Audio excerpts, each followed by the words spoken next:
اتمنى يا ولي ابن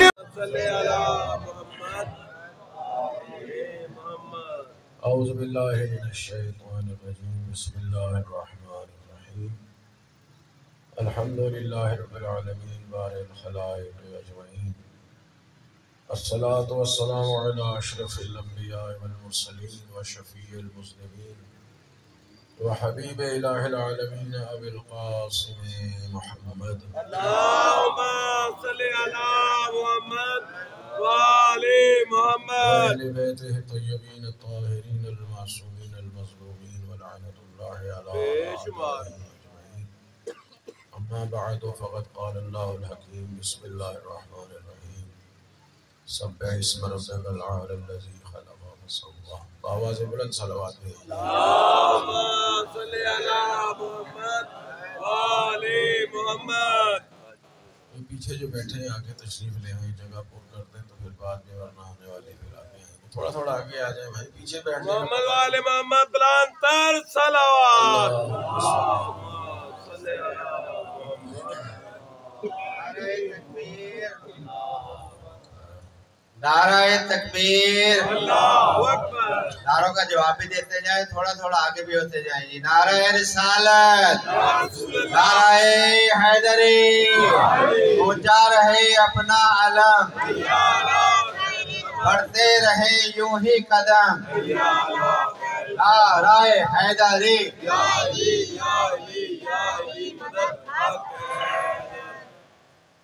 خداوند عالم آپ سب کی توفیقات خیر میں اضافہ فرمائے، الہی آمین۔ اس عزاداری کے سلسلے کو اپنی بارگاہ میں قبول فرمائے، اس کا بہترین اجر منتظمین اور بانیان اور شرکت کنندگان کو عطا فرمائے۔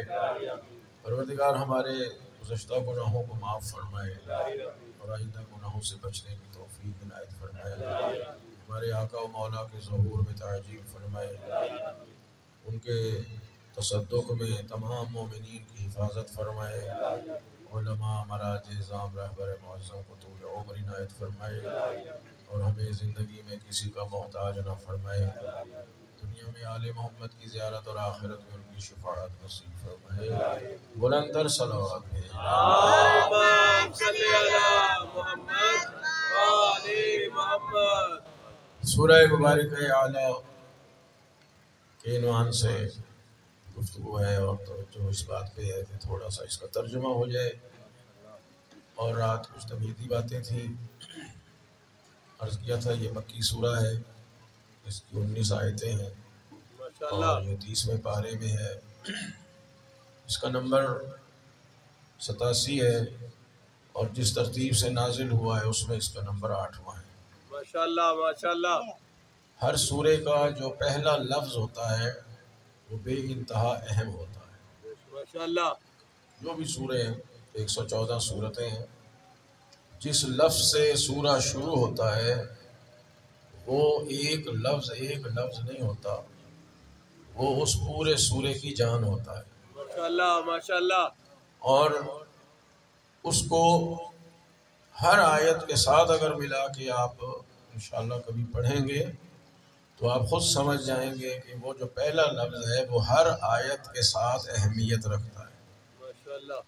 خداوند عالم کا کلام ہے، کسی عام انسان کا کلام نہیں ہے، کسی بہت پڑھے لکھے انسان کا کلام نہیں ہے، یعنی یہ کلام بشر ہے ہی نہیں، خالق بشریت کا کلام ہے، خالق کائنات کا کلام ہے، اور اس میں پروردگار عالم انسانوں کو پیغام دے رہا ہے، انسانوں سے گفتگو فرما رہا ہے۔ سبح، یہ فعل امر ہے، فعل امر یعنی خدا حکم دے رہا ہے کہ اس کی تسبیح کرو۔ یہ 90 مرتبہ پورے قرآن میں تسبیح کا ذکر ہے۔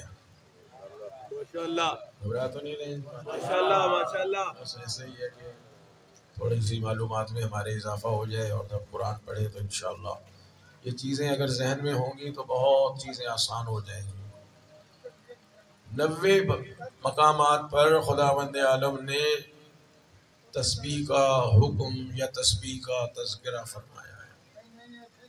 صلوات بھیج دیں محمد۔ اللہم صلی علی محمد وآل محمد۔ 7 صورتیں ایسی ہیں، 90 مقامات پہ تو ہو گیا نا مجموعی طور پر۔ توجہ فرمائیں بھائی، آنے والے یہ راستہ پہ بند کر دیا کریں، کہ باتیں پھر ذہن سے نکل جاتی ہیں۔ 90 مقام تو مشترکہ طور پہ ہے نا، کہ جہاں تسبیح کا ذکر ہے، اس کے سبحان ہونے کا اعلان ہے۔ 7 صورتیں ایسی ہیں کہ جو تسبیح کے حکم اور تسبیح کے ذکر سے شروع ہو رہی ہیں۔ ماشاءاللہ ان ماشاءاللہ۔ میں 5 مدنی سورے ہیں اور 2 مکی سورے ہیں، اور ان میں سے ایک یہ سورہ اعلیٰ ہے۔ ماشاءاللہ 41 بار لفظ سبحان قرآن میں آیا ہے۔ سبحان مصدر ہے اور تسبیح کرنے کے معنی میں ہے سبح، اس کی تسبیح کرے۔ سبح کے لفظ سے سورہ اعلیٰ کا آغاز ہے۔ سب سے اہم چیز یہی ہے کہ ہم یہ سمجھیں کہ تسبیح کا معنی کیا ہے۔ ماشاءاللہ۔ ایک تو یہ ہم ہاتھ میں تسبیح کے دانے لے کے بیٹھ جاتے ہیں، اس کو تسبیح، اس کے لیے تو لفظ ہے مسبح۔ تو تسبیح یعنی خداوند عالم کی پاکیزگی کو بیان کرنا، ماشاءاللہ ماشاءاللہ۔ کہ وہ سبحان ہے۔ یہ مقام تنزہ ہے کہ خداوند عالم منزہ ہے، پاک ہے، ہر عیب سے پاک اور ہر اس صفت سے پاک ہے جو مخلوق میں پائی جاتی ہے۔ ماشاءاللہ ماشاءاللہ۔ یعنی مخلوقات کی کوئی صفت خالق میں نہیں ہے۔ ان تمام صفات سے جو انسانوں میں، مخلوقات خدا میں پائی جاتی ہیں، چونکہ بہت سی صفات ہمارے جانوروں میں، درختوں میں، پتھروں میں، مٹی میں، ریت میں یہ مشترک ہے، جیسے ایک جسم کا رکھنا، جگہ کا گھیرنا، وزن کا ہونا، وہ جتنی بھی مادے کی صفات ہے اس سے منزہ ہے۔ جتنی صفات جس کے لیے بھی آپ سوچ سکتے ہیں جو مخلوقات سے تعلق رکھتا ہے، وہ جمادات سے ہو، وہ نباتات سے ہو، حیوانات سے ہو، انسانوں سے ہو، حتیٰ کہ وہ انبیاء سے ہو، ملائکہ سے ہو، جتنی مخلوقات خدا کی صفات ہیں ان سب سے منزہ و بالا تر ہے پروردگار۔ ماشاءاللہ ماشاءاللہ۔ یہ ہے تسبیح کا معنی، کہ ہم منزہ کرتے ہیں پروردگار کو، پاک سمجھتے ہیں، بالا تر سمجھتے ہیں، انتہائی اعلیٰ سمجھتے ہیں پروردگار کو اس بات سے کہ اس میں مخلوقات کی صفات پائی جائے۔ اس لیے کہ جہاں مخلوق سے اس کی صفت مل جائے گی تو وہ مشابہ مخلوقات ہو جائے گا، وہ تو تشبیہات سے پاک ہے۔ کسی شے سے اللہ کو تشبیہ نہیں دی جا سکتی، لیسا کمثلہ شے، اس جیسی تو کوئی شے ہے ہی نہیں۔ بے شک ماشاءاللہ۔ توجہ ہے میرے محترم سامنے؟ ماشاءاللہ ماشاءاللہ۔ یعنی کوشش یہی ہے کہ ہم اس چیز کو سمجھیں کہ وہ منزہ ہے، وہ پاک ہے، بالاتر ہے، مافوق ہے، اعلیٰ ہے، سبحان ہے، ماشاءاللہ کوئی اس کے برابر نہیں آ سکتا، چونکہ اس نے ہر ایک کو وجود بخشا۔ تو جو سب کو وجود دے رہا ہے وہ خود وجود کا محتاج اگر ہوگا تو پھر اسے کس نے وجود دیا ہے؟ ماشاءاللہ ماشاءاللہ۔ وہ ہر ایک کو جگہ دیتا ہے، خالق مکان ہے، تو خالق مکان کو مکان سے پہلے ہونا چاہیے۔ بہت توجہ بھائی، بڑی نازک اور باریک مقامات ہوتے ہیں توحید کے بارے میں گفتگو تو امیر المومنین کریں نا، ہم تو انہی کے الفاظ کو دہرا رہے ہیں۔ ماشاءاللہ جو ماشاءاللہ۔ خالق ہے کسی شے کا اسے اس سے پہلے ہونا چاہیے۔ تو جو مکان کا خالق ہے اسے مکان یعنی جگہ، مکان سے مراد صرف گھر ہی نہ لیں، گھر کو بھی مکان اس لیے کہتے ہیں کہ وہ جگہ ہے رہنے کی، کوئی بھی جگہ اس سے پہلے ہونا چاہیے۔ تو جو کائنات میں جگہ بنا رہا ہے مخلوقات کے لیے اور اس سے پہلے ہے، تو یعنی وہ خود جگہ کا محتاج نہیں ہے، چونکہ اگر اس کو جگہ کی ضرورت ہے تو پھر جگہ اس سے پہلے ہونی چاہیے. بھئی ہم پیدا ہوئے، ہمیں رہنے کے لیے جگہ کی ضرورت تھی. زمین آپ کے آنے کے بعد بنی ہے یا آپ سے پہلے بنی ہے؟ ظاہر ہے ہر چیز ہمارے آنے سے پہلے بنی ہے. تو اسی طرح اگر خدا بند عالم کو جگہ کی ضرورت ہو تو جگہ کو خدا سے پہلے ہونا چاہیے. تو جو اللہ سے بھی پہلے ہو جائے اور اللہ کسی شے کے بعد ہو جائے تو پھر وہ اللہ کہاں رہے گا؟ بھائیوں نے جا کے اللہ کو کرسی پر ہی بٹھا دیا کہ جناب وہ عرش ہے اور عرش کے اوپر کرسی ہے. جو ہم اس پہ پچھلے سال گفتگو کر چکے ہیں تو اس کو دہرانا مقصود نہیں ہے. خدا عرش پہ نہیں بیٹھتا. جو کسی شے پر بیٹھ جائے تو اس کا مطلب یہ وہ جب کسی چیز پر ہے، کسی چیز کے اوپر ہے، فوق ہے، تو پھر اس کے نیچے کیا ہے؟ توجہ چاہ رہا ہوں. الفاظ بہت ہی زیادہ قابل غور الفاظ ہی تو ہوتے ہیں سب کہ جی خدا عرش پر ہے یا کرسی پر ہے. تو جو پر آ جائے گا تو پھر اس کے نیچے کیا ہوگا؟ خدا کیا خیال ہے؟ عرش پہ رہتا ہے، آسمانوں پہ رہتا ہے، زمین پہ رہتا ہے؟ وہ کہیں نہیں رہتا، ہر جگہ رہتا ہے. بے شک ماشاءاللہ. ہاں تو یہ بھی کسی کے ذہن میں تصور نہ آئے کہ جناب خدا بند عالم اوپر سے احکام بھیجتا ہے، اوپر سے فرشتے آ رہے ہیں، اوپر سے کوئی چیز خدا بھیج رہا ہے. خدا کوئی اوپر رہتا ہے جو اوپر سے بھیجے؟ خدا کے لیے اگر اوپر کا تصور ہے، یا ہم دعا میں اٹھاتے ہیں ہاتھ اور حکم ہے کہ ہاتھ اٹھائے جائیں، یہ اس لیے نہیں ہے کہ خدا اوپر ہے.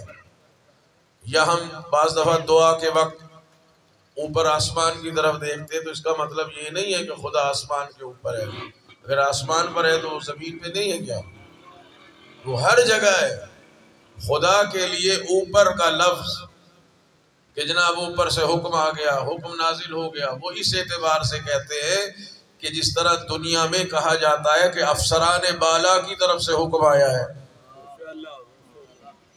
کہ جناب اوپر سے آرڈر آئے ہیں. دفتروں میں بھی یہ الفاظ استعمال ہوتے ہیں، اوپر سے آرڈر آئے ہیں. کہاں اوپر؟ کوئی دفتر کی چھت پہ سے آئے ہیں؟ افسران بالا، وہ افسران بالا ان کے عہدے کے اعتبار سے بالا ہے، ورنہ وہ کسی چھت کے اوپر تھوڑی بیٹھے ہیں. خدا بند عالم کے لیے بھی جو فوق اور اوپر ہونے کا اور ہاتھ کو دعا میں اٹھانے کا جو تصور ہے وہ اس اعتبار سے ہے کہ پروردگار سب سے اعلیٰ و ارفع ہے، وہ سبحان ہے. اس فوقیت کا اعتبار معنوی ہے نہ کہ مادی. ماشاءاللہ ماشاءاللہ. لہذا خدا بند عالم ہر شے سے مبرہ، ہر شے سے پاک. یہی اس کی تسبیح ہے، یہی اس کا منزہ ہونا ہے. نہ مقام تشبیہ، نہ مقام تمثیل، بلکہ فقط اور فقط مقام تنزیہ کہ خدا مخلوقات کی ہر صفت سے منزہ ہے. صلوات بھیج دے.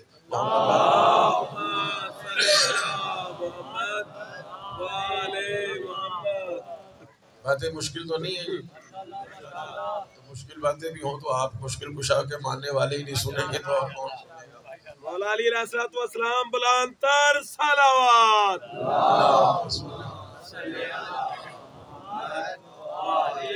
حضرت امام حسن مجتبی علیہ الصلوۃ والسلام اللہم صلی علی محمد وآل محمد. آپ سے ایک روایت آئی ہے کہ فرماتے ہیں ایک دن میں اپنے نانا حضرت محمد مصطفیٰ صلی اللہ علیہ وسلم آپ کی آغوش طیبہ میں بیٹھا ہوا تھا کہ ایک یہودی عالم آ گیا اور اس یہودی نے آ کے کہا کہ میرا ایک سوال ہے، وہ سوال یا کوئی نبی دے سکتا ہے یا نبی برحق کا وصی دے سکتا ہے. ماشاءاللہ ماشاءاللہ. بہت توجہ چاہ رہا ہوں آخری افراد تک کے یہ باتیں ذہن نشین کرنے کے قابل ہیں کہ جو میں سوال کرنے آیا ہوں وہ یا نبی دے سکتا ہے جواب اس کا، یا کسی نبی کا وصی دے سکتا ہے. آپ نبی ہیں یا وصی؟ آپ نے فرمایا کہ میں نبی ہوں. اور ایسا نبی ہوں کہ خاتم الانبیاء ہوں، میرے بعد کوئی نبی نہیں ہو سکتا۔ ماشاءاللہ۔ کافی میرا ایک سوال ہے، وہ سوال یہ ہے کہ حضرت ابراہیم نے جو کعبہ بنایا، چونکہ یہودی حضرت ابراہیم کو مانتے ہیں اور یہ بھی مانتے ہیں کہ خانہ کعبہ کی تعمیر جناب ابراہیم نے کی، تو اس کو 4 کونوں پر کیوں بنایا؟ گول بنا دیتے، تکون بنا دیتے، مستطیل بنا دیتے، مربع شکل میں کیوں ہے خانہ کعبہ؟ 4 کونے اس کے کیوں ہیں مربع صورت میں؟ جو لوگ گئے اللہ سب کو لے جائے، زیارت کرائے، حج کرائے، اور تصویر تو دیکھتے ہی رہتے۔ اس کی کیا وجہ ہے کہ اس کے 4 کونے ہیں؟ تو سرکار دو عالم نے ارشاد فرمایا کہ خانہ کعبہ کی بنیاد 4 کلموں پر ہے۔ ماشاءاللہ ماشاءاللہ۔ کلمہ عربی میں جملوں کو بھی کہتے ہیں، الفاظ کو بھی کہتے ہیں، یعنی 4 بنیاد ہے کعبے کی۔ ایک ہے سبحان اللہ، ایک ہے الحمدللہ، ایک ہے لا الہ الا اللہ، اور ایک ہے اللہ اکبر۔ یہی تسبیحات اربع جو ہم نماز کی تیسری اور چوتھی رکعت میں پڑھتے ہیں، کہ خانہ کعبہ کی بنیاد ان 4 کلموں پر ہے، سبحان اللہ والحمدللہ ولا الہ الا اللہ واللہ اکبر۔ کیونکہ یہ 4 کلمے وہ ہیں جو خداوند عالم کے عرش پر 4 کونوں پر لکھے ہوئے ہیں۔ اسی کی تشبیہ میں یہ خانہ کعبہ انہی 4 کلمات کی بنیاد پر بنایا گیا۔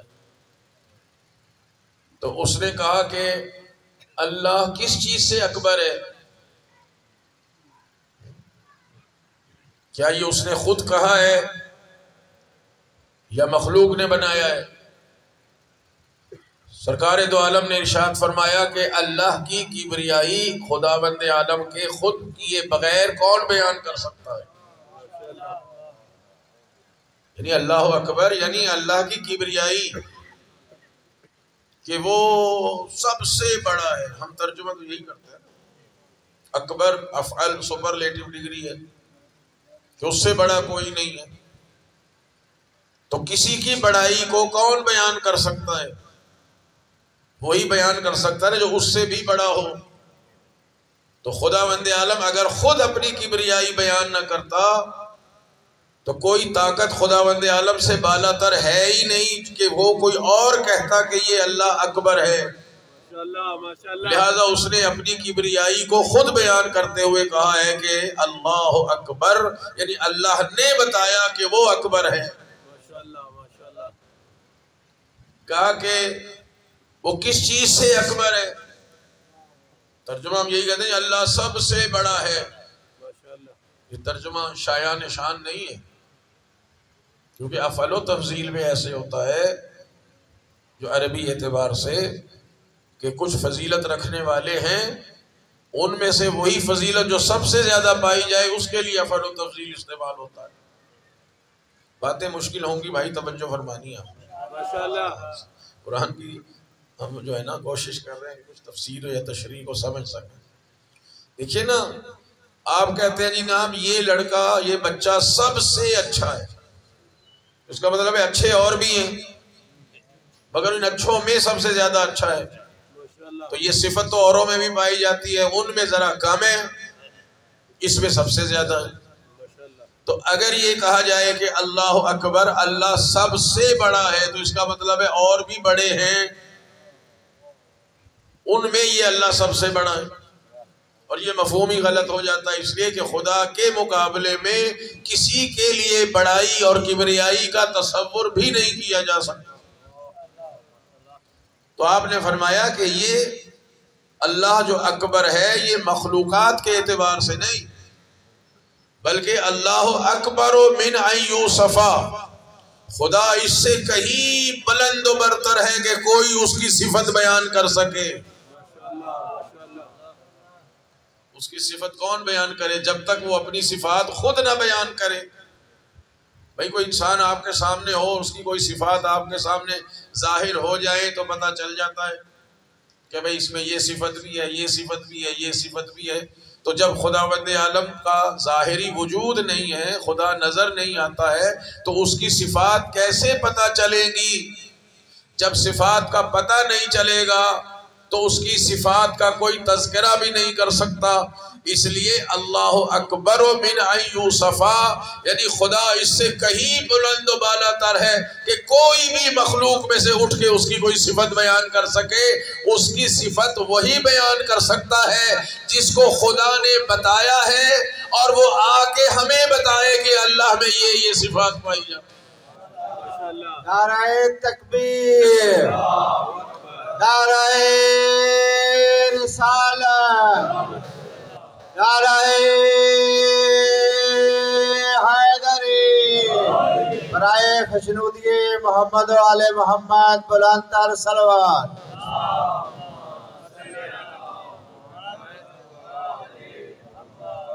اچھا بھئی یہ لا الہ الا اللہ،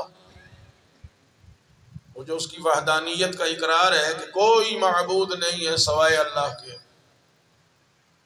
یہ کیا آپ نے بنایا ہے؟ یعنی انبیاء نے بنایا ہے؟ فرمایا کہ نہیں، اس کے معبود ہونے کا اعلان بھی خود اللہ نے کیا ہے کہ میرے علاوہ کوئی معبود نہیں ہے۔ یہ انسانی فکر کی ایجاد نہیں ہو سکتی، چونکہ انسان کی فکر تو یہ ہے کہ جس سے مرعوب ہوتا ہے اس کے سامنے جھک جاتا ہے، جس سے خوف زدہ ہوتا ہے اسی سے امان چاہتا ہے، اسی سے ڈرنے لگ جاتا ہے، اسی کے سامنے جھک جاتا ہے۔ لوگوں نے بادشاہتوں کے سامنے سر جھکا دیے، تخت و تاج کے سامنے سر جھکائے، حتیٰ کہ کسی حیوان سے خوف زدہ ہوئے تو اس کے سامنے سر جھکا دیے، سورج کی طاقت سے مرعوب ہوئے، اس کی روشنی سے مرعوب ہوئے تو سورج کو سجدہ کرنے لگ گئے، کسی جانور سے خوف زدہ ہوئے اس کے سامنے جھک گئے، کسی درخت کو دیکھا کہ بڑا ہیبت ناک اور بڑا پھیلا ہوا درخت ہے، اسی کو سب کچھ سمجھتے اس کے سامنے سجدہ ریز ہو گئے۔ انسان کی فکر جو انسان کو جھکاتی ہے وہ اس کے اوپر طاری ہونے والے روب کی وجہ سے ہوتا ہے۔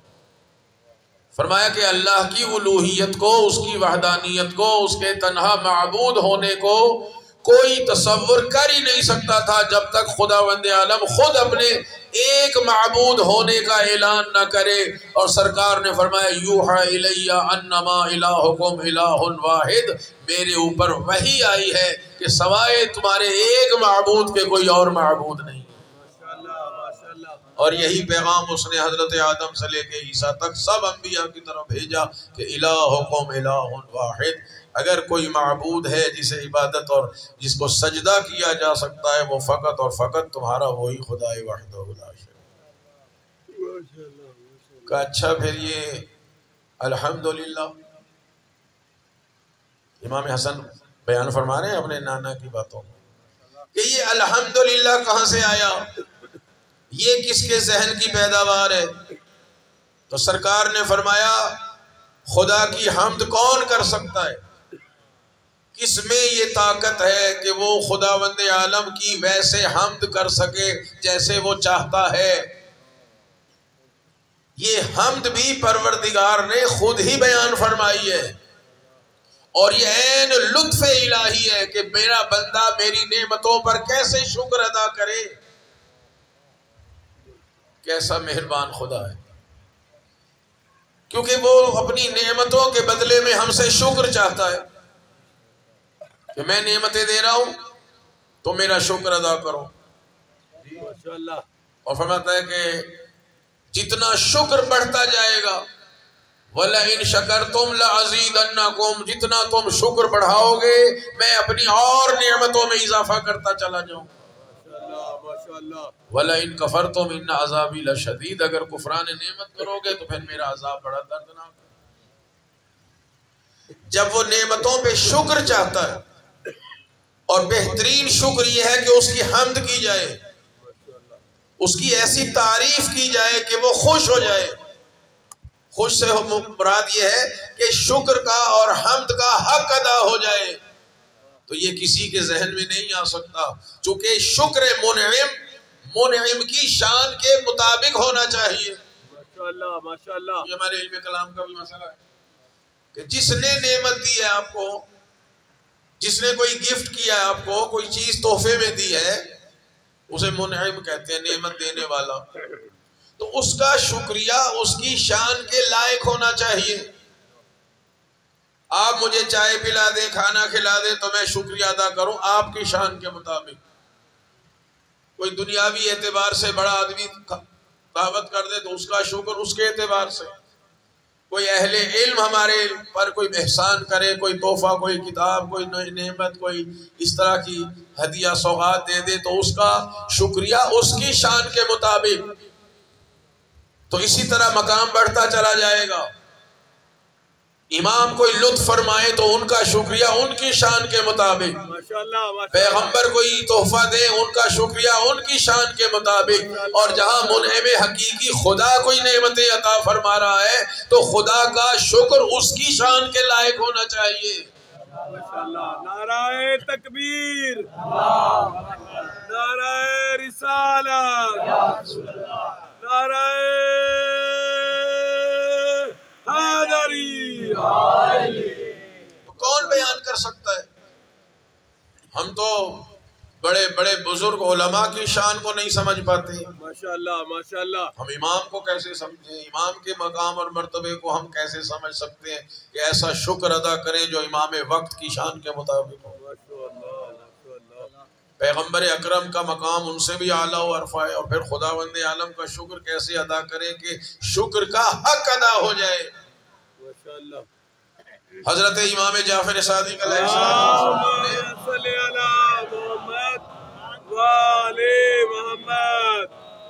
کسی کام کے لیے آپ نے منت مانی، نظر مانی کہ میرا یہ کام ہو جائے تو میں اللہ کی ویسے حمد کروں گا جیسے اس کی حمد ہونی چاہیے. ماشاءاللہ ماشاءاللہ.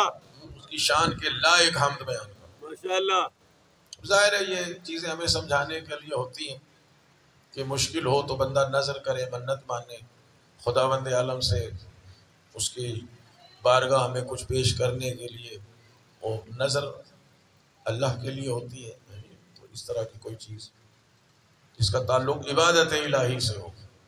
ہمارے لوگوں میں ابھی تک منت کا ہی پتہ نہیں ہے کہ منت کس چیز کی مانی. ماشاءاللہ ماشاءاللہ. اللہ اولاد دے دے، لا کے مسجد میں مٹی کے تیل کے یا دیے اس کے تیل کے چراغ جلا دو. یہ منتیں نہیں ہوتی ہیں.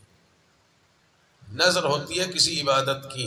ماشاءاللہ. مولا امیر المومنین فرماتے ہیں مجھے جب کوئی مشکل پیش آتی ہے میں نافلہ نماز پڑھنے کی نظر کرتا ہوں. ماشاءاللہ ماشاءاللہ ماشاءاللہ. اچھا جو چیز واجب ہے اس کی بھی نظر کی جا سکتی ہے.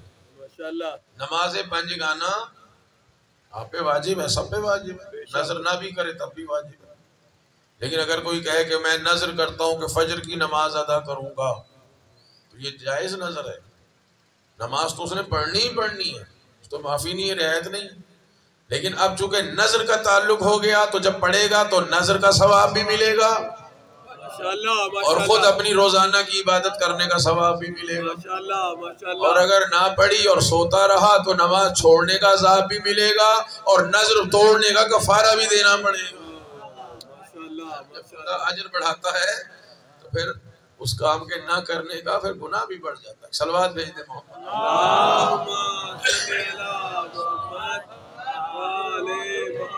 یہ بنیادی چیزیں عوام کو جاننے والوں سے رابطہ کر کے سیکھنا چاہیے کہ میں نے منت ماننی ہے، کس چیز کی منت ماننی ہے. ماشاءاللہ ماشاءاللہ. میں نے وصیت کرنی ہے، کیسے وصیت کروں.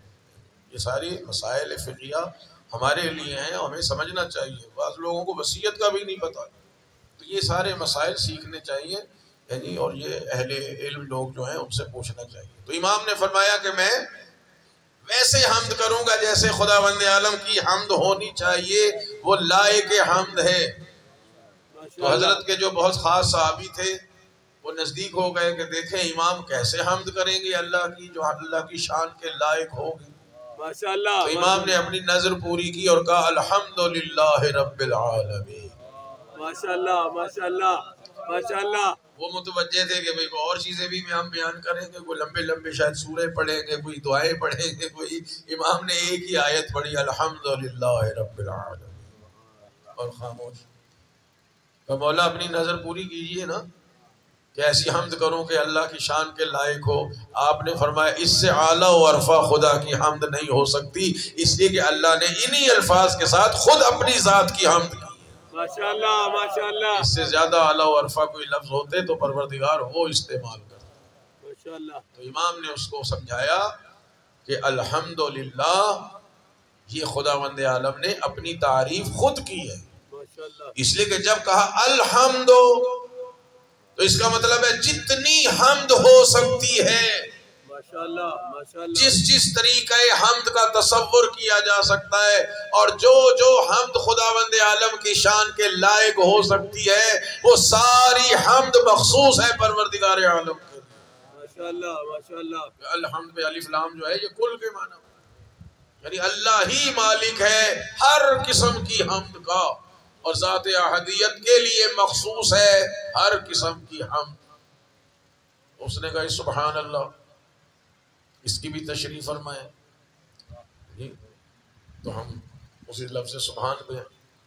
تو حضرت نے یہی فرمایا کہ سبحان اللہ کا مطلب یہ ہے کہ جس پر خانہ کعبہ کی بنیاد رکھی گئی ہے کہ اللہ مخلوقات کی ہر صفت سے بالا تر ہے، پاک ہے، منزہ ہے، اس میں کوئی ایسی صفت نہیں ہے جو مخلوقات میں پائی جاتی ہو.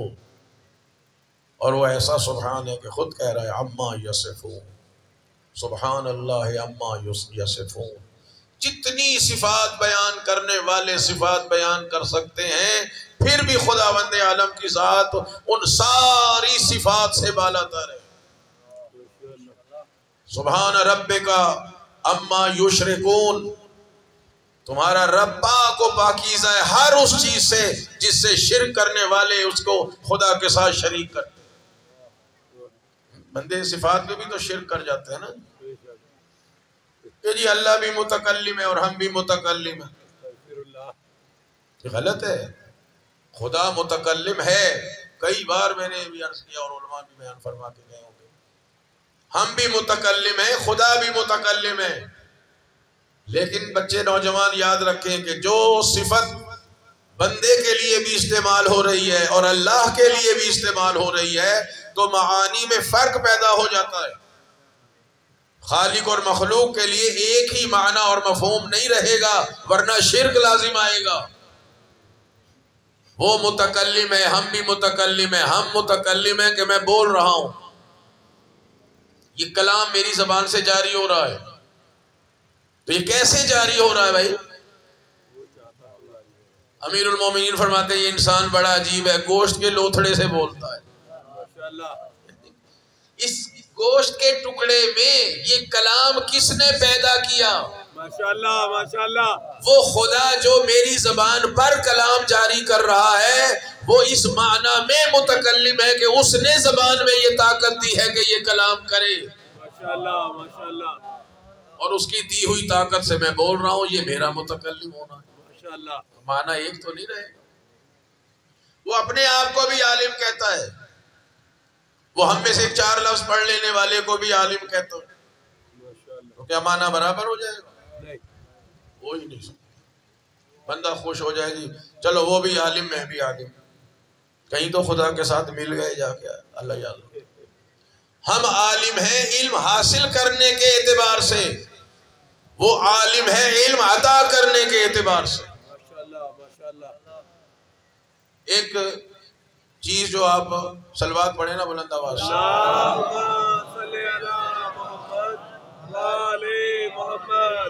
اسی درود میں غلطی کر جاتے ہیں. ان اللہ وملائکتہ یصلون علی النبی، اللہ اور اس کے سارے فرشتے درود بھیجتے ہیں. اور آگے کہہ رہا ہے یا ایھا الذین آمنوا صلوا علیہ وسلموا تسلیما. اللہم صلی علی محمد. اے ایمان لانے والو تم بھی رسول پر درود بھیجو، نبی پر درود بھیجو اور اس کی بارگاہ میں سر تسلیم خم ہو جاؤ. بعض لوگ اس کا ترجمہ غلط کر جاتے ہیں. اللہ بھی درود بھیجتا ہے، فرشتے بھی درود بھیجتے ہیں، ہم بھی درود بھیجتے ہیں. بس درود ایک ایسی عبادت ہے کہ جس میں اللہ بھی، آگے میں نہیں کہتا ہوں بھائی اللہ کیسے آ جائے اس میں. خدا کا درود بھیجنا کچھ اور ہے، ماشاءاللہ ماشاءاللہ. ملائکہ کا اور انسانوں کا درود بھیجنا کچھ اور ہے. ماشاءاللہ. خدا ہماری طرح درود نہیں بھیجتا. ہم تو کہتے ہیں اللہم صلی علی محمد و آل محمد، پروردگار رحمتیں نازل فرما محمد اور ان کی آل پاک پر۔ تو کیا خدا بھی یہی کہتا ہے اللہم صلی علی؟ شراکت تو تب ہوگی نا کہ جس طرح سورت درود ہم پڑھتے ہیں وہ بھی بہن ہی اس طرح پڑھے، تو یہ ممکن نہیں ہے، خدا کی شان کے لائق نہیں ہے، اس لیے وہ کسے کہے اللہم، وہ تو خود اللہ ہے، ہم اس کی بارگاہ میں التماس کرتے ہیں، دعا کرتے ہیں نا۔ اللہ کا درود یہ ہے کہ وہ رحمتیں ہر آن نازل فرما رہا ہے، ملائکہ کا درود یہ ہے کہ وہ یہ رحمتیں لے کے آ رہے ہیں اور ہمیں حکم ہے کہ میرے نبی پر درود بھیجتے رہو۔ نعرہ تکبیر، نعرہ رسالت، نعرہ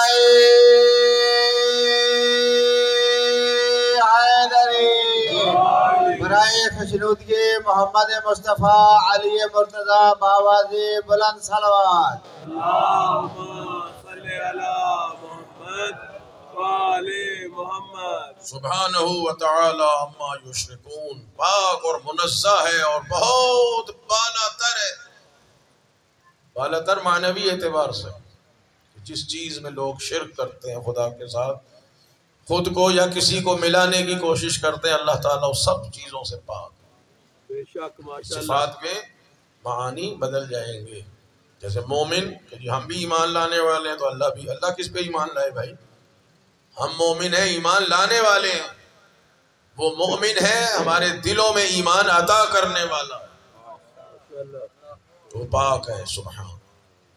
اسی طرح قالوا اتخذ اللہ ولدا، فرماتا ہے سبحانہ، ان لوگوں نے کہا، کافروں نے کہا، کس نے کہا کہ اللہ کے تو اولاد ہے، کسی نے کہا یہ ملائکہ کو اللہ نے اپنی اولاد بنایا ہوا ہے، خود خدا فرماتا ہے سبحانہ، وہ اس چیز سے پاک ہے کہ اس کی کوئی اولاد ہو۔ خدا کے کیسے اولاد ہو جب وہ خود کہہ رہا ہے لم یلد ولم یولد، ماشاءاللہ، کہ نہ وہ کسی کی اولاد ہے نہ اس کی کوئی اولاد ہے، وَلَمْ يَكُنْ لَهُ كُفُوًا أَحَدٌ، کوئی ایک بھی ایسا نہیں ہے جو اس کی برابری کر سکے، اس کی زوجہ بن سکے یا اس کے ساتھ شریک ہو سکے۔ عیسائی بھی تو یہی کہنے آئے تھے نا کہ عیسیٰ اللہ کے بیٹے ہیں، ماشاءاللہ ماشاءاللہ، نجران سے چل کے آئے، عیسیٰ اللہ کا بیٹے ہیں، عیسیٰ اللہ کے بیٹے ہیں، آپ کیا کہتے ہیں؟ سر پہلے تو ایسے ہوا نا کہ یہ جو عیسائی آئے خوب جناب انہوں نے سونا چاندی ریشمی لباس خالص ریشم پہنا ہوا، زرق برق ریشمی لباس۔ اچھا ریشمی لباس وہ ہوتا ہے جو خالص ریشم سے بنے، جو کیڑے سے پیدا ہوتا ہے، وہی مرد پہ حرام ہے پہنا، اور سونے کے جناب انہوں نے بالیاں پہنی ہوئے، انگوٹھیاں پہنی ہوئے، کڑے پہنے ہوئے، لاکٹ پہنے ہوئے، تاج رکھے ہوئے ہیں سونے چاندی سے۔ مسجد میں آئے، رسول اللہ نے لفٹ نہیں کرائی، ماشاءاللہ، سرکار دو عالم نے ان کی طرف آنکھ اٹھا کے نہیں دیکھا، وہ دیکھتے رہے کہ بھئی ہم ان کے پاس ملنے آئے ہیں، سنا تھا بڑا با اخلاق نبی ہے، اور یہ تو ہمیں دیکھ ہی نہیں رہے، توجہ ہی نہیں کر رہے ہماری طرف۔ باہر گئے، ایک بزرگ باہر مل گئے۔ اچھا بزرگ بیچارے ہر جگہ مل جاتے ہیں، بے شک ماشاءاللہ، صلوات بھیجتے ہیں محمد۔ اللہم صلی علی محمد وآل محمد۔ یہ پچھلوں کو آواز آ رہی بھائی؟ پر محمد وآل محمد بلند تر صلوات۔ اللہ صلی علی محمد وآل محمد۔ بزرگ باہر مل گئے، کہا کہ ہم نے تو سنا تھا کہ آپ کے نبی بڑے با اخلاق ہیں، اور کہا ہاں ہاں قرآن ان کے اخلاق کی تائید کرتا ہے، اِنَّكَ لَعَلَىٰ خُلُقٍ عَظِيمٍ، کہ وہ خلق عظیم والے نے تو ہماری طرف آنکھ اٹھا کے نہیں دیکھا، ہم آخر مہمان ہیں، اتنی دور سے آئے ہیں، ان کو پتہ بھی ہے، اور ہم ملنے آئے ہیں، کوئی گفتگو کرنے آئے ہیں، انہوں نے ہماری طرف توجہ ہی نہیں کی۔ انہوں نے کہا بھئی پتہ نہیں، اس بات کا جواب تو ان کا بھائی علی دے سکتا ہے، کوئی اور نہیں دے سکتا۔ ماشاءاللہ ماشاءاللہ۔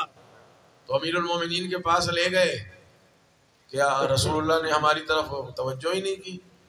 مولا نے دیکھ کے فرمایا کہ اسی حلیے میں گئے تھے؟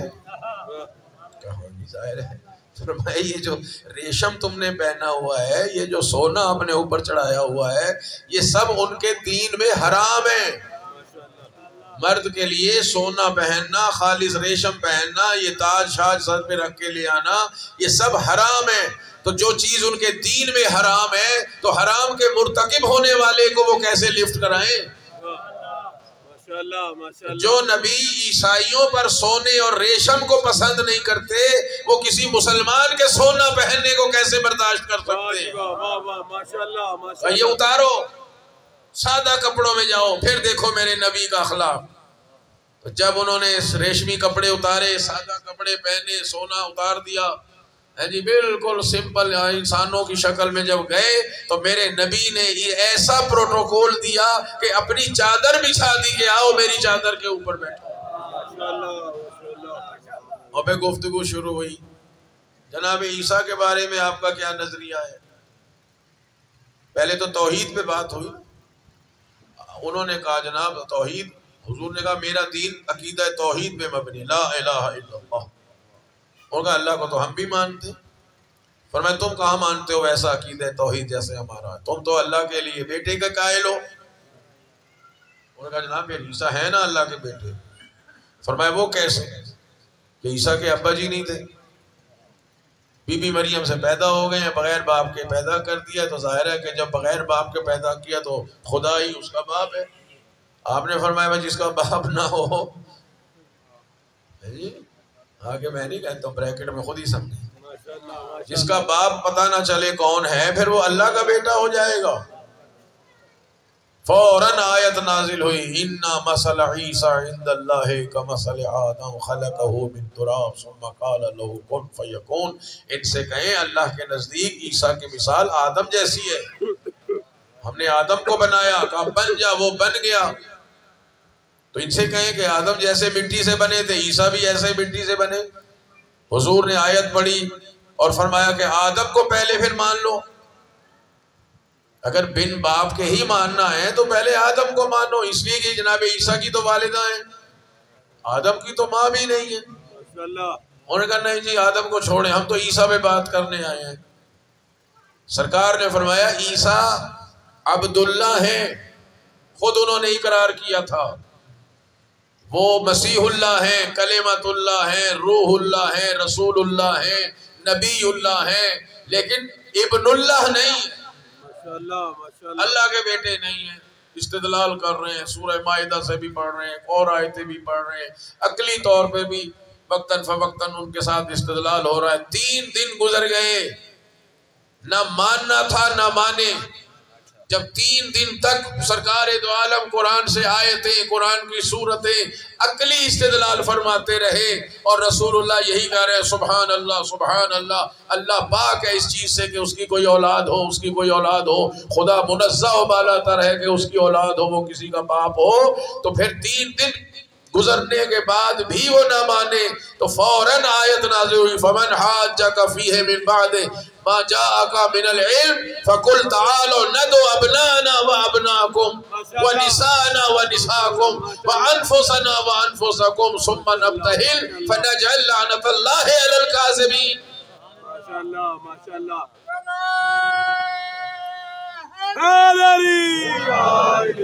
علم آنے کے بعد، علم یعنی قرآن، قرآن کی آیتیں اور سورتیں سنانے کے بعد بھی اگر کوئی تمہارے ساتھ اپنی حجت اور ضد پہ لگا ہوا ہے کہ عیسیٰ کو اللہ ہی کا بیٹا ماننا ہے تو ان سے کہو اب فیصلہ میدان میں ہوگا، تم اپنے بیٹے لاؤ، میں اپنے بیٹے لاؤں، ماشاءاللہ ماشاءاللہ، تم اپنی نساء کو لاؤ، میں اپنی نساء کو لاؤں گا، تم انہیں لاؤ جو تمہاری جان کی منزل پر ہے، میں اسے لاؤں گا جو میری جان کہلاتا ہے۔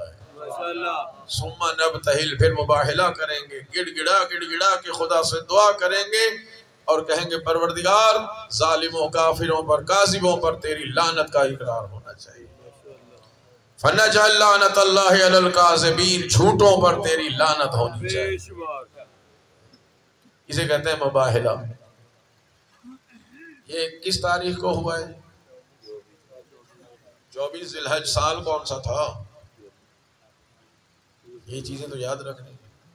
9 ذی الحج، 24 ذی الحج 9 ہجری،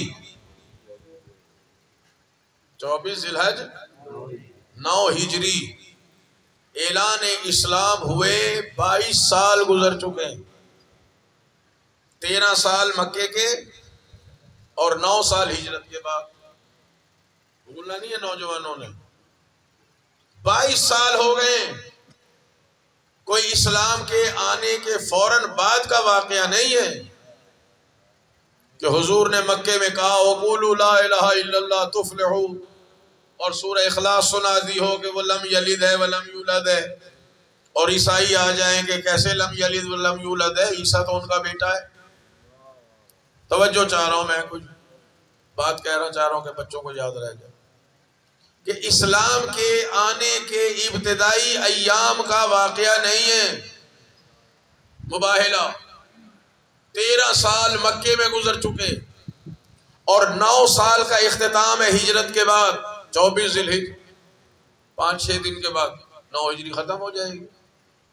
22 سال ہو چکے ہیں.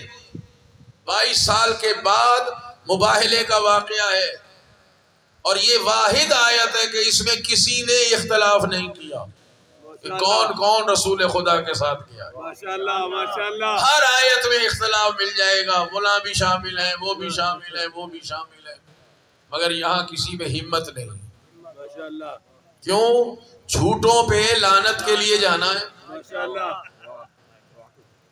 بھائی ظاہر ہے پتہ ہے کہ یہاں تو پھر لعنت کا مطلب تو عذاب ہے نا.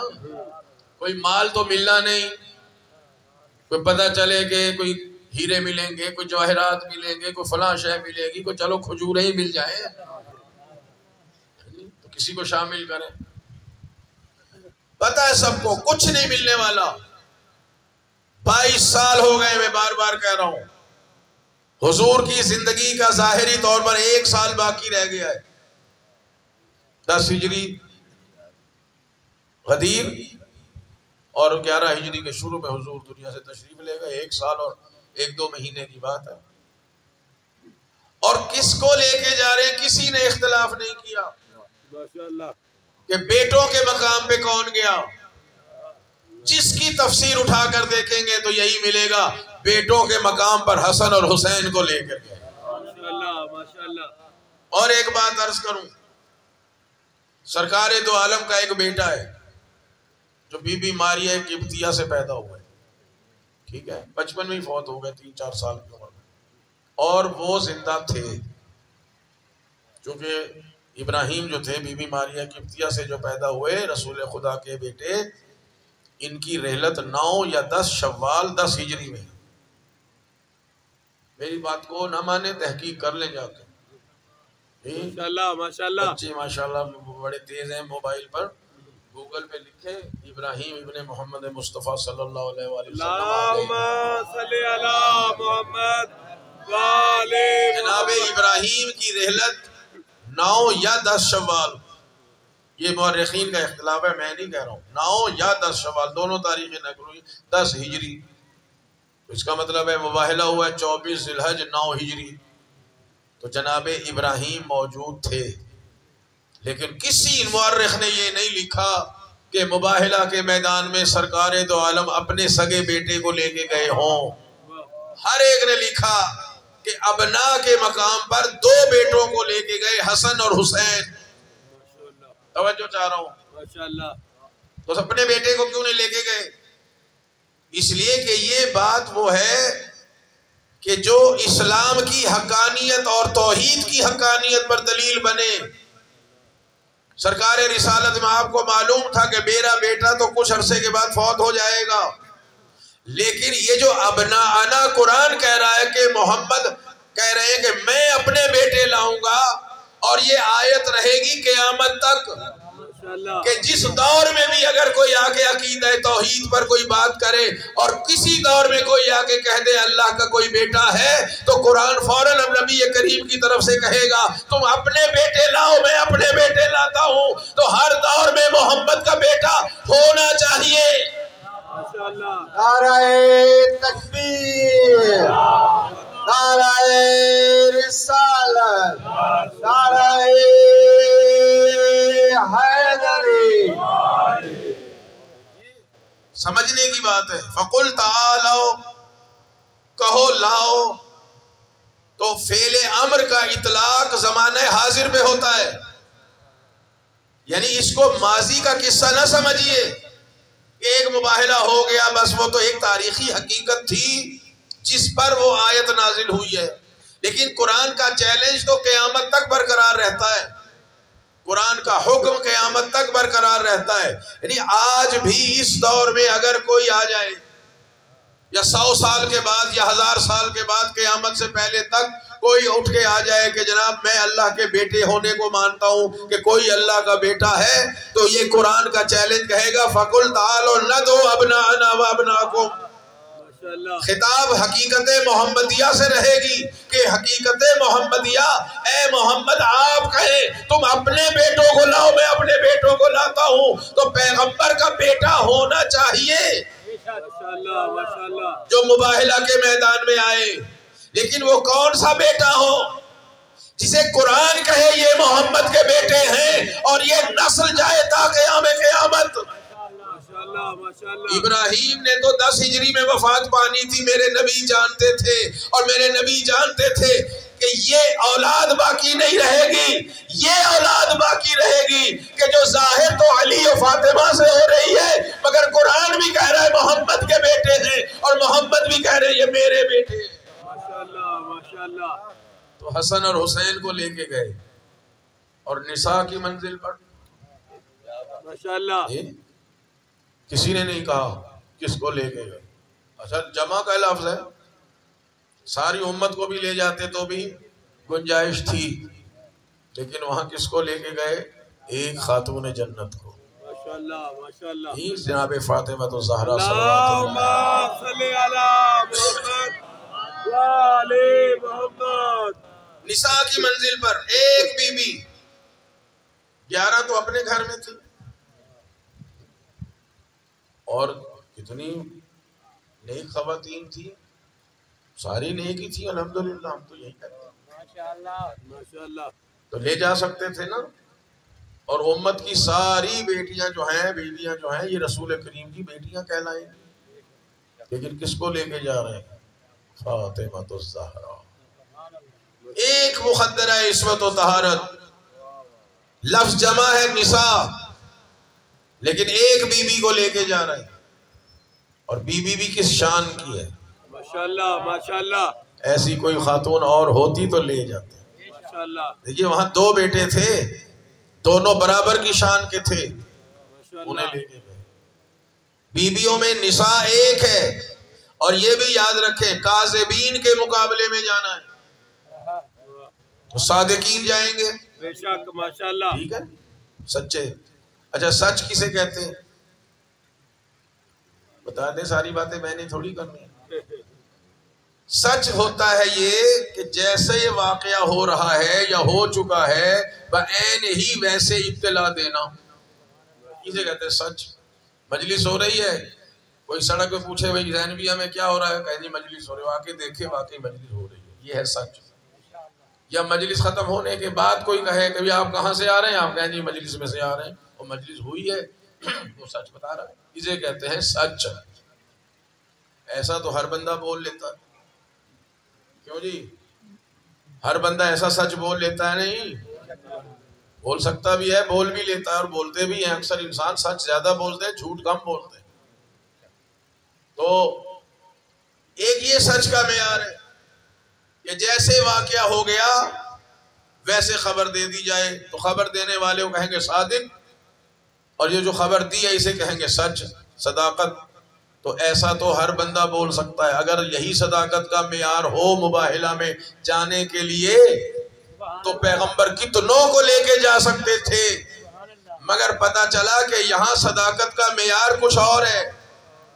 یہاں صداقت کا معیار یہ ہوگا کہ ابھی واقعہ نہ ہوا ہو، وہ خبر دے دے کہ ایسے ہوگا اور واقعہ ویسے ہو جائے۔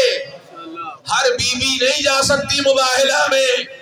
بچوں نے کہا اماں ہمارے کل کپڑے، عید کے دن کپڑے چاہیے، بی بی نے درزی کے بھیجے نہیں تھے کپڑے، مگر کہا بچے تمہارے کپڑے درزی لے کر آئے گا۔ اب سیدہ نے کہہ دیا تو فرشتہ فرشتہ بن کے نہیں آئے گا، حسنین کا درزی بن کے آئے گا۔ ماشاءاللہ ماشاءاللہ تکبیر، اللہ اکبر، نعرہ رسالت، نعرہ حیدر حیدری بلندتر صلوات صلی اللہ مباہلہ میں جانے کے لیے، صادقین میں شامل ہونے کے لیے سچ اور صداقت کا وہ معیار نہیں ہوگا جو ہمارے لیے، بلکہ وہ معیار ہوگا جو پروردگار کی نگاہ میں ہے کہ یہ ایسے سچے ہیں کہ مستقبل کے بارے میں جو ان کی زبان مبارک سے نکل جائے واقعہ ویسے ہو جائے گا۔ اور یہ معیار صداقت سرکار دو عالم محمد مصطفیٰ صلی اللہ علیہ وآلہ وسلم ہے، اور جو بھی جائے گا وہ اسی معیار صداقت پر ہو کہ ان کی زندگی میں کسی کو بال برابر بھی کمی نظر نہ آئے۔ نیک بہت تھے مگر کون جا رہی ہے؟ فاطمہ الزہرا، اس لیے کہ یہ وہی معیار صداقت ہے جو رسول اللہ۔ عورت کے 3 اہم ترین رشتے ہیں، 3 اہم ترین مقام۔ عورت بیٹی ہے، عورت شادی ہو جائے تو بیوی ہے، اولاد ہو جائے تو ماں، ماں بن جائے تو منزل کمال پہ پہنچ۔ اچھا ایسے ہوتا ہے کہ خاتون اچھی ہوگی باپ اچھا نہ ہو، دنیا میں ہوتی ہیں عورتیں اچھی ہیں مگر باپ اچھا نہیں، تو لے جائیں ایسے، کہہ دیں گے یہ تو اچھی ہے پر اس کا ابو جان اچھا نہیں، کمی آ گئی نا، تو صداقت کا وہ معیار کہاں رہے گا؟ اچھا عورت نیک ہوتی ہے شوہر اچھا نہ ہو تو لوگ کہیں گے بھئی ابا بھی اچھا تھا، خود بھی اچھی ہے، گھر والا اچھا نہیں ملا، تو وہاں بھی انگلی اٹھ سکتی ہے نا کہ اس خاتون کا تو شوہر جو ہے وہ نقص رکھتا ہے، عیب رکھتا ہے، تو بھی وہ صداقت کا معیار پورا نہیں ہونا۔ باپ بھی اچھا، شوہر بھی اچھا، خاتون بھی اچھی، اولاد اچھی نہ ہو تو بھی انگلی اٹھائی جا سکتی ہے کہ بی بی تو آپ بڑی اچھی لائے میدان میں مگر ان کے تو بچے اچھے نہیں ہیں، یہ بچوں کی تربیت صحیح نہیں کر سکی تو اس معیار پر پوری نہیں اترتی۔ فاطمہ زہرا کو لے کر گئے ہیں، سیدہ کو لے کر گئے ہیں، تو کوئی ذرا انگلی تو اٹھا کے دکھائے کس کی بیٹی ہے؟ محمد مصطفیٰ کی۔ ہر بیٹی اپنے باپ کے لیے رحمت ہوتی ہے اور اس زہرا کو لے کے گئے جو رحمت للعالمین کے لیے بھی رحمت ہے۔ فاطمہ شوہر کون ہے؟ علی ابن ابی طالب۔ حدیث ہے بیوی اپنے شوہر کے نصف ایمان کی محافظ ہوتی ہے، سرکار فاطمہ زہرا کو لے کے گئے جو کل ایمان علی کے ایمان کی محافظ ہے۔ ماشاءاللہ ماشاءاللہ حیدری۔ اور ماں وہ مقام رکھتی ہے کہ اولاد کی جنت ماں کے قدموں میں ہوتی ہے، سرکار فاطمہ زہرا کو ماں کے رشتے کے اعتبار سے لے کر گئے، اور یہ ایسی ماں ہے کہ جنت کے سرداروں کی جنت فاطمہ زہرا کے قدموں میں ہے۔ نعرہ تکبیر، دونوں ہاتھ بلند کر کے نعرہ رسالت، نعرہ حیدری، برائے عظمت پنجتن پاک باواز بلند صلوات۔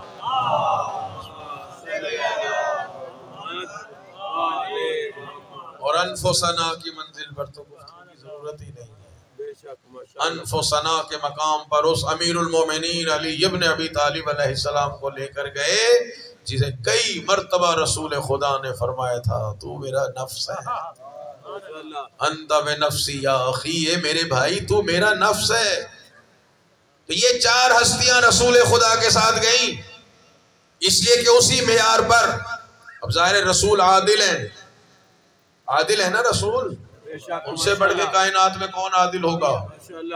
تو عادل وہ ہوتا ہے جو ہر ایک کو اس کا حق ادا کرے، اگر کسی اور کا حق بھی ہوتا تو اس کو بھی مباہلہ میں لے کے جاتے۔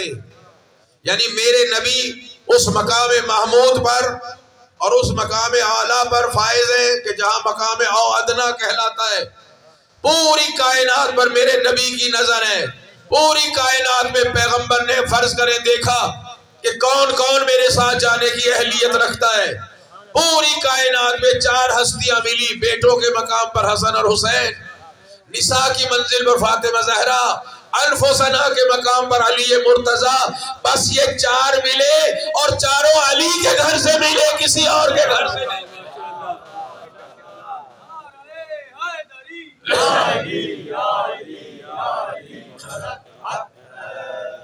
بس میرے عزیزوں میں نے کافی ٹائم لیا. یہ 4 ہستیاں ہیں. اب لوگ کہتے ہیں جی بڑے بڑے لوگ اسکالر بن کے بیٹھ جاتے ہیں ٹی وی پر سوشل میڈیا کے سامنے, جی اب بڑے بڑے بکرات اور سکرات بن کے بیٹھ جاتے ہیں.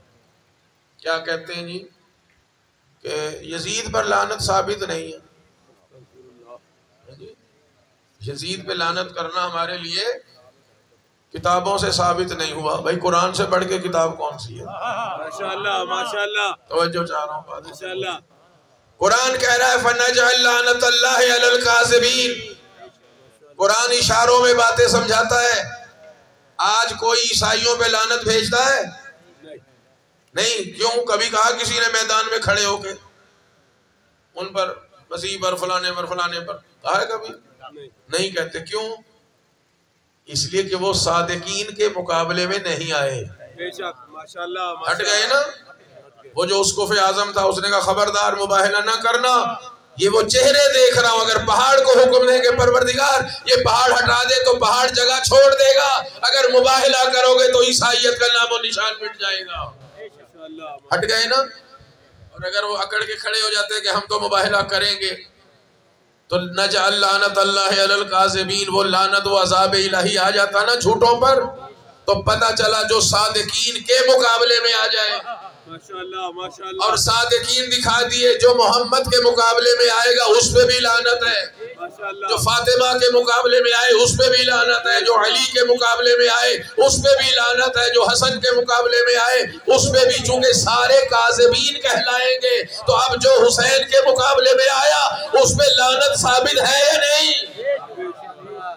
حسینیت حسینیت حسینیت یزیدیت یزیدیت یزیدیت نعرہ حیدری.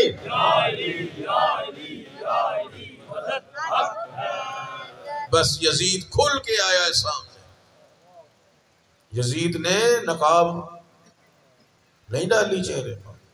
یزید بالکل کھل کے سامنے آیا اور اس نے اپنے بزرگوں کا جملہ دہرایا تھا کہ کوئی وحی نہیں آئی, کوئی فرشتہ نہیں, کوئی دین نہیں آیا.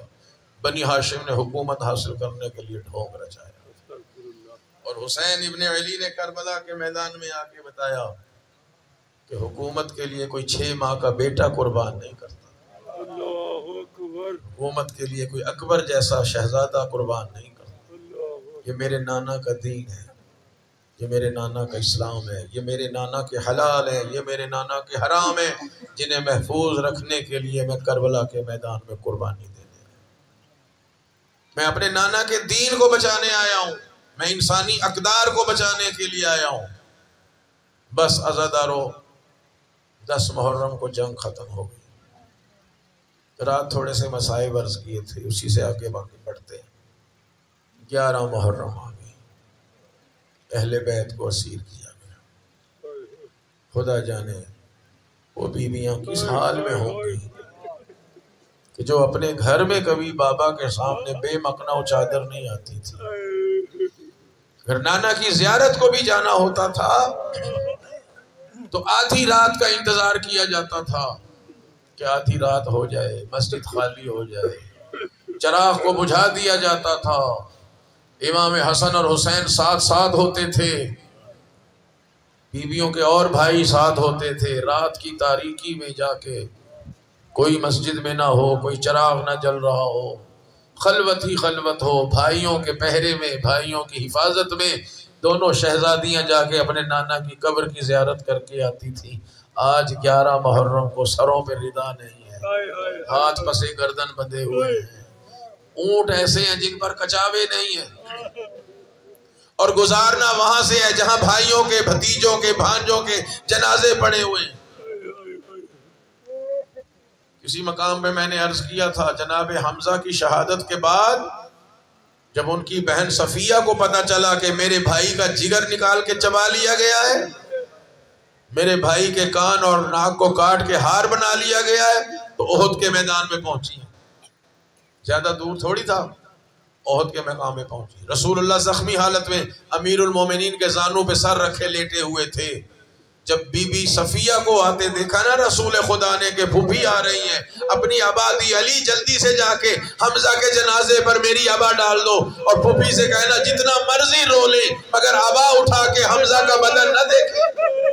اجروں کو مانا کوئی بہن اپنے بھائی کے زخمی بدن کو برداشت نہیں کر سکتی، اور پھر حسین جیسا بدن، قتل الحسین اربن اربا، حسین کے بدن اقدس کے ٹکڑے ٹکڑے ہو چکے تھے۔ اجروں کو مال اللہ، اجروں کو مال اللہ۔ بیویاں آئی ہیں، ہر بیوی اپنے اپنے شہید کی طرف گئی، مگر دو بیویاں ہیں جو کہیں اور نہیں گئی، کہیں اور نہیں۔ ہر ماں اپنے بیٹے کے لاشے پر، کوئی اپنے بھائی کے لاشے پر، کوئی اپنے شوہر کے لاشے پر۔ دو بیویاں، ایک جناب زینب جو وہ اون و محمد کے جنازے پہ نہیں گئی، بدن حسین کے پاس بیٹھی رہی، اور دوسری بی بی ام رباب، انہوں نے بھی اصغر کے جنازے کی طرف نہیں دیکھا، آقا حسین کے جنازے کے پاس بیٹھی رہی، اور یہی کہہ رہی تھی آقا میرا ایک اصغر تھا، اللہ مجھے اور اولاد دیتا میں اسے بھی آپ پر قربان کر دیتا۔ جب قافلہ چلنے لگا تو بی بی رباب نے یہی کہا سجاد مجھے یہی رہنے دے، مجھے یہی رہنے دے۔ امام نے فرمایا نہیں ایسا نہیں ہو سکتا، آپ ہمارے ساتھ چلیں۔ چلی گئی بیویاں، جب قید سے آزاد ہو کے واپس کربلا آئی، پھر وہی عالم ہے، ہر بیوی اپنے اپنے شہید کی قبر پہ گئی ہے، مگر یہی دو بیویاں پھر حسین ابن علی کی قبر پر ہیں۔ جناب زینب بھی آقا حسین کی قبر پہ بیٹھی ہیں، جناب رباب بھی بیٹھی ہیں، اور جب یہاں سے قافلہ چلنے لگا ہے مدینے کی طرف تو پھر جناب رباب جانے کو تیار نہیں ہے۔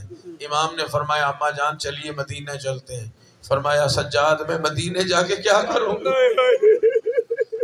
میرا ایک بیٹا اصغر تھا وہ کربلا میں اپنے بابا کے ساتھ رہ گیا، ایک بیٹی سکینہ تھی وہ شام کے زندان میں رہ گئی، اب میں مدینے جا کے کیا کروں گی، مجھے یہی رہنے دیں۔ امام نے پوچھا اماں جان اگر آپ کو یہاں چھوڑ دوں تو آپ کیا کریں گی؟ کہا سجاد میں نے دیکھا تھا تمہارے بابا پیاسے شہید کر دیے گئے، میں دریائے فرات سے پانی لا لا کے تمہارے بابا حسین کی قبر پہ ڈالتی رہوں گی۔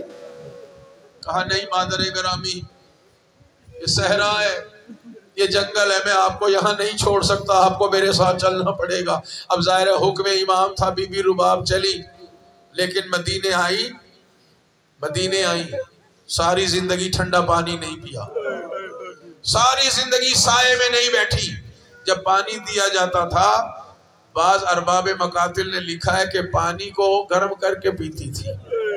امام نے فرمایا اماں جان آپ ایسا کیوں کرتی ہیں؟ کہا بیٹا میں نے دیکھا ہے تمہارے بابا پیاسے شہید کر دیے گئے، میں نے اسی وقت حسین کے لاشے سے عہد کیا تھا مولا ساری زندگی ٹھنڈا پانی نہیں پیوں گی، اور سجاد میں نے دیکھا تھا تمہارے بابا کا لاشا بے گور و کفن گرم ریت پر پڑا تھا، وہی بدن حسین سے وعدہ کیا تھا اے میرے آقا و مولا حسین پوری زندگی سائے میں نہیں بیٹھوں گی جب تک مدینے زندہ رہی۔ علامہ مازندرانی نے لکھا ہے کہ 4 یا 6 مہینے تک کربلا کے بعد بی بی زندہ رہی ہیں، اور وہ صبح نماز کے بعد آ کے دھوپ میں بیٹھ جاتی اور سورج کے غروب ہونے تک دھوپ ہی میں بیٹھی رہتی۔ امام نے دیکھا کرتے تھے اور پوچھا کرتے تھے تو بی بی یہی کہتی تمہارے بابا سے عہد کیا ہے کہ ساری زندگی سائے میں نہیں بیٹھوں گی، دن میں دھوپ میں بیٹھا کروں گی، چونکہ میں نے فرزند زہرا کے بدن کو دھوپ میں گرمی میں گرم ریت پر پڑے دیکھا ہے، اور ٹھنڈا پانی نہیں پیوں گی چونکہ حسین پیاسے شہید کر دیے گئے۔ آخر ایک دن امام سجاد نے جناب زینب سے فرمایا پھوپھی اماں چلے میری مادر گرامی کو ام رباب کو اٹھائیں اور سائے میں لے آئیں، آخر یہ کب تک دھوپ میں بیٹھا کرے گی۔ امام آئے، اماں جان چل کے سائے میں بیٹھیے، بی بی نے فرمایا سجاد بیٹا مجھ سے یہ اصرار نہ کریں کہ میں سائے میں بیٹھی ہوں، میں نے آپ کے بابا سے یہ وعدہ کیا تھا کہ میں دھوپ میں بیٹھا کروں گی سائے میں نہیں، لیکن امام نے جب اصرار کیا کہا اچھا بیٹا تب تو امام ہے نا، میں تیرا حکم تو نہیں ٹال سکتی۔ ادھر سے جناب زینب نے بھاوج کو اٹھایا، ادھر سے جناب امام سجاد نے ماں کو اٹھایا، بس سائے میں قدم آنے کی دیر تھی، امام نے کہا اِنَّ لِلَّهِ وَإِنَّ إِلَيْهِ راجعون، اے بی زینب میری مادر گرامی دنیا سے رخصت، اِنَّ لِلَّهِ وَإِنَّ إِلَيْهِ راجعون۔ ماتم حسین